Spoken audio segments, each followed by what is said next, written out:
Malam penuh gemerlap itu seharusnya menjadi puncak kejayaan seorang pengusaha muda yang terkenal dermawan di mata banyak orang. Kisah tentang pengkhianatan seorang sahabat, kerakusan akan harta haram, dan azab yang datang di saat yang tak terduga. Tonton cerita ini sampai akhir, ambil hikmahnya, dan tulis pendapat Anda di kolom komentar. Di sebuah desa kecil yang tenang, hiduplah dua sahabat bernama Raka dan Fadil. Mereka tumbuh bersama sejak kecil, bermain di sawah, mengaji di mushola yang sama, dan saling berbagi apapun. Raka adalah anak dari keluarga sederhana, sedangkan Fadil adalah anak tunggal dari keluarga pedagang sukses di kota. Meski berbeda latar belakang, persahabatan mereka tetap erat. Namun, semua berubah ketika Raka mengalami musibah. Ayahnya meninggal dunia akibat kecelakaan kerja, meninggalkan utang yang menumpuk. Raka terpaksa berhenti kuliah dan bekerja serabutan demi membantu ibunya. Dalam kesulitan itu, Fadil datang dengan tawaran manis. "Rak, ikut aku kerja di proyek Bapak. Gajinya lumayan. Kita bisa sukses bareng," ucap Fadil suatu malam sambil menepuk bahu Raka. Tanpa pikir panjang, Raka menerima tawaran itu. Awalnya, semuanya berjalan lancar. Mereka sering berangkat bersama, bercanda seperti dulu. Namun, lambat laun, Raka mulai melihat sesuatu yang janggal. Uang hasil proyek sering masuk ke rekening pribadi Fadil, bukan ke rekening perusahaan. Ketika Raka bertanya, Fadil hanya tersenyum tipis. "Ah, itu cuma trik bisnis. Semua orang juga begitu," jawabnya. Hati Raka mulai gelisah. Ia tahu betul, itu bukan trik bisnis, tapi korupsi. Bahkan, Raka tanpa sadar ikut menandatangani beberapa dokumen palsu yang diberikan Fadil. Setiap tanda tangan terasa seperti duri yang menusuk hatinya. Suatu malam, Raka mendengar kabar mengejutkan. Fadil berencana menggelar pesta besar-besaran di hotel mewah untuk merayakan proyek yang baru selesai. Proyek yang ia tahu penuh kecurangan dan uang haram. Lebih mengejutkan lagi, semua orang desa diundang, kecuali Raka. Raka duduk di kamarnya, menatap undangan pesta yang hanya ia lihat dari media sosial. Hatinya terasa campur aduk, antara kecewa, marah, dan curiga. Ia tak tahu bahwa keputusan Fadil itu hanyalah awal dari sebuah akhir yang mengerikan. Hari pesta pun tiba. Sejak pagi, jalan menuju hotel bintang 5 di pusat kota sudah ramai oleh mobil-mobil mewah. Musik bergema dari dalam gedung, lampu-lampu berkilauan, dan aroma makanan mahal tercium hingga keluar. Semua tamu berpakaian indah, tersenyum, dan bersalaman, memuji kesuksesan Fadil. Namun, di balik kemegahan itu, Raka justru duduk di warung kecil tak jauh dari hotel, ditemani secangkir kopi hitam. Ia menatap kerumunan tamu dengan tatapan penuh tanya. Kenapa sahabat yang dulu setia berbagi roti bakar kini tak mengundangnya? Pikiran Raka kembali ke hari-hari saat Fadil mulai berubah. Ia ingat ketika mereka mengantarkan dokumen proyek ke kantor pemerintah. Fadil menyelipkan amplop tebal kepada salah satu pejabat. Fadil juga pernah membual bahwa ia mampu membeli apapun, bahkan hati orang, selama ada uang. Malam itu, Raka mendapat kabar dari seorang teman lama yang kini bekerja sebagai staf akuntansi di perusahaan Fadil. Dengan suara bergetar, temannya berkata, "Rak, uang proyek itu sebagian besar hasil memotong dana bantuan warga desa. Banyak orang yang seharusnya dapat rumah baru, tapi tak pernah dibangun." Darah Raka berdesir. Ia merasa ikut bersalah, sebab tanda tangannya ada di beberapa berkas yang memuluskan kejahatan itu. Sementara itu, di dalam pesta, Fadil berdiri di atas panggung. Jas hitamnya berkilau di bawah sorot lampu. Gelas sampanye di tangannya diangkat tinggi. "Saudara-saudaraku, malam ini kita rayakan keberhasilan yang luar biasa," teriaknya. Sorak-sorai tamu menggema. Namun, di tengah sorak-sorai itu, Raka melihat sesuatu dari luar jendela kaca besar.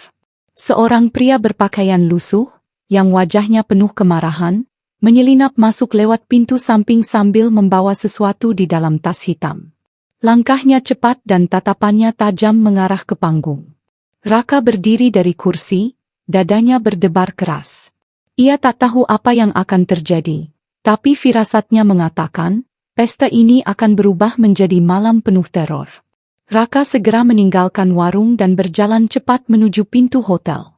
Satpam yang berjaga sempat menghalanginya, namun ia hanya berkata singkat, "Di dalam, ada bahaya." Tatapannya yang serius membuat satpam itu ragu, tapi Raka sudah keburu masuk. Di dalam, pesta masih berlangsung riuh. Lampu-lampu berwarna menari di dinding, musik berdentum keras, para tamu tertawa sambil menikmati makanan mahal. Tak ada yang menyadari ancaman yang sedang mendekat. Raka menelusuri kerumunan, matanya mencari pria lusuh yang tadi ia lihat. Samar-samar, ia melihat pria itu berdiri tak jauh dari panggung, menatap Fadil yang sedang berbicara penuh percaya diri. Wajah pria itu pucat, namun matanya menyala penuh amarah. Tangannya menggenggam erat tas hitam yang kini terlihat agak terbuka, menampakkan kilatan besi di dalamnya. Raka mencoba mendekat, namun langkahnya terhalang meja-meja penuh hidangan. Ia memutar arah, berusaha melewati jalur bar untuk bisa mendekati panggung. Sementara itu, Fadil terus membual di mikrofon. Semua ini adalah bukti bahwa siapapun bisa sukses kalau mau berusaha. Dan tentu saja, sedikit keberanian mengambil risiko, katanya, membuat sebagian tamu tertawa kecil. Raka melihat pria lusuh itu perlahan membuka tasnya. Degup jantungnya semakin cepat. Di dalam tas, benda berbentuk silinder besar terbungkus kain, dan di sampingnya ada kabel merah menyala kecil. Peluh dingin mengalir di pelipis Raka. Ia sadar, ini bukan sekadar ancaman biasa. Seseorang ingin mengakhiri pesta ini dengan cara yang tak pernah dibayangkan siapapun. Tiba-tiba, pria itu mengangkat tasnya, seolah siap melangkah ke panggung. Di saat yang sama, pandangan matanya bertemu dengan Raka. Ada tatapan singkat, namun cukup untuk membuat pria itu mempercepat langkahnya. Suara musik masih menggema, tawa masih terdengar, dan tak ada satupun tamu yang tahu bahwa hanya dalam hitungan detik, malam mewah ini bisa berubah menjadi lautan kepanikan. Langkah pria lusuh itu semakin cepat mendekati panggung. Raka berlari menerobos kerumunan, membuat beberapa gelas tumpah dan para tamu menoleh kesal. Namun semua berubah ketika suara teriakan pertama terdengar. "Bom! Ada bom!" teriak seseorang yang melihat isi tas pria itu. Kepanikan langsung meledak. Musik berhenti seketika, lampu-lampu bergoyang, dan para tamu berhamburan ke segala arah. Piring-piring pecah di lantai, kursi terbalik, teriakan bercampur dengan tangisan. Di atas panggung, Fadil terpaku, wajahnya pucat. Ia menatap pria lusuh itu yang kini berdiri hanya 5 meter darinya. "Kamu, siapa? Apa maumu?" Suara Fadil bergetar. Pria itu menggeram. "Uang itu, seharusnya untuk keluarga kami. Anak-anak kami tidur di lantai tanah, sementara kau berpesta dengan uang haram." Suaranya pecah oleh amarah. Seketika, ia meraih benda dalam tasnya.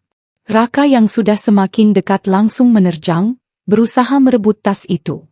Terjadi pergulatan singkat di lantai panggung. Tamu-tamu yang masih berada di dalam berteriak histeris. Namun di tengah kekacauan itu, tas terlepas, dan jatuh tepat di kaki Fadil. Hanya butuh satu hentakan kecil untuk memicu ledakan. Dalam sepersekian detik, kilatan cahaya menyilaukan memenuhi ruangan, disusul suara dentuman yang memekakkan telinga. Gelombang panas menyapu seluruh ruangan, menghancurkan meja, kursi, dan lampu gantung. Dinding retak, kaca jendela pecah berserakan. Tubuh-tubuh terlempar, termasuk Fadil yang terpental ke meja utama, tak lagi bergerak. Asap tebal memenuhi udara, aroma mesiu bercampur bau alkohol dan darah. Teriakan berubah menjadi rintihan lemah. Di antara kepulan asap, Raka tergeletak, telinganya berdenging. Pandangannya buram, tapi ia sempat melihat Fadil, terbaring dengan mata terbuka kosong, jas-jasanya terbakar, dan di tangannya masih tergenggam gelas yang belum sempat ia letakkan. Pesta yang dibangun dari uang haram itu berakhir dalam kehancuran total. Tidak ada sorak-sorai, tidak ada tepuk tangan. Hanya kesunyian mencekam yang tertinggal, di tengah puing-puing kemewahan yang berubah menjadi neraka. Kisah ini mengingatkan kita bahwa harta yang diperoleh dari jalan haram tidak akan pernah membawa keberkahan. Kezaliman terhadap sesama, terutama mengambil hak orang lain, cepat atau lambat akan mendapat balasan setimpal. Persahabatan sejati tidak akan pernah dikhianati demi kepentingan pribadi. Ketika keserakahan menguasai hati, kehancuran hanya tinggal menunggu waktu. Cerita ini adalah fiktif, namun dibuat seperti nyata agar dapat diambil hikmahnya. Terima kasih telah menyimak cerita ini. Jika Anda senang dengan ceritanya, jangan lupa tinggalkan komentar, like, dan subscribe agar kami terus semangat menghadirkan kisah-kisah menarik lainnya.